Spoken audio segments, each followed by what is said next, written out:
ക്ഷേത്ര ദർശനത്തിനായി ഉപരാഷ്ട്രപതി ജഗദീപ് ധൻഖർ ഗുരുവായൂരിലേക്ക് പുറപ്പെട്ടു. ശ്രീകൃഷ്ണ കോളേജ് ഗ്രൗണ്ടിലെ ഹെലിപ്പാഡിൽ ഇറങ്ങി റോഡ് മാർഗം ഗുരുവായൂരിലേക്ക് അദ്ദേഹം തിരിച്ചു. കാലാവസ്ഥ മോശമായതിനാൽ രാവിലെ നിശ്ചയിച്ച ഉപരാഷ്ട്രപതിയുടെ യാത്ര മാറ്റുകയായിരുന്നു.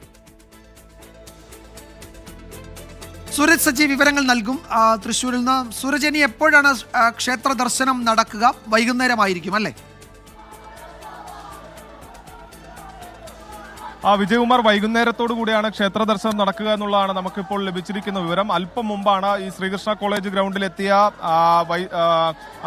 ഉപരാഷ്ട്രപതി ഈ ഗുരുവായൂരിലേക്ക് തിരിച്ചത്. അദ്ദേഹം ഇപ്പോൾ ശ്രീവത്സം ഗസ്റ്റ് ഹൌസിൽ എത്തിയിട്ടുണ്ട്. ശ്രീവത്സം ഗസ്റ്റ് ഹൌസിൽ ഉപരാഷ്ട്രപതി വിശ്രമിക്കുകയാണ്. രാവിലെ 7 മണിയോടുകൂടി ഗുരുവായൂരിൽ ദർശനം നടത്താനായിരുന്നു നിശ്ചയിച്ചിരുന്നത്. പക്ഷേ ഈ കാലാവസ്ഥ പ്രതികൂലമായതോടുകൂടി ഹെലികോപ്റ്റർ ഇറക്കാൻ കഴിയാതെ അദ്ദേഹം തിരിച്ച് കൊച്ചിയിലേക്ക് മടങ്ങുകയും ചെയ്തു. പിന്നീട് 11 മണിയോടുകൂടിയാണ് ഒരു ക്ലൈമറ്റ് ക്ലിയറൻസ് ലഭിക്കുന്നത്. അതേ തുടർന്ന് പിന്നീട് അദ്ദേഹം മടങ്ങി വരാൻ തീരുമാനിക്കുകയായിരുന്നു. അല്പം മുമ്പാണ് അദ്ദേഹം വീണ്ടും ശ്രീകൃഷ്ണ കോളേജിൽ ഹെലിപാഡിൽ എത്തിയ ശേഷം അവിടെ നിന്ന് കാർ മാർഗം ഈ ഗുരുവായൂരിൽ എത്തിയിരിക്കുന്നു. വിശ്രമത്തിന് ശേഷം ഉച്ചയ്ക്ക് വൈകുന്നേരത്തോടു കൂടി ദർശനം നടത്തും എന്നുള്ളതാണ് നമുക്കിപ്പോൾ ലഭിക്കുന്ന വിവരം. വിജയകുമാർ.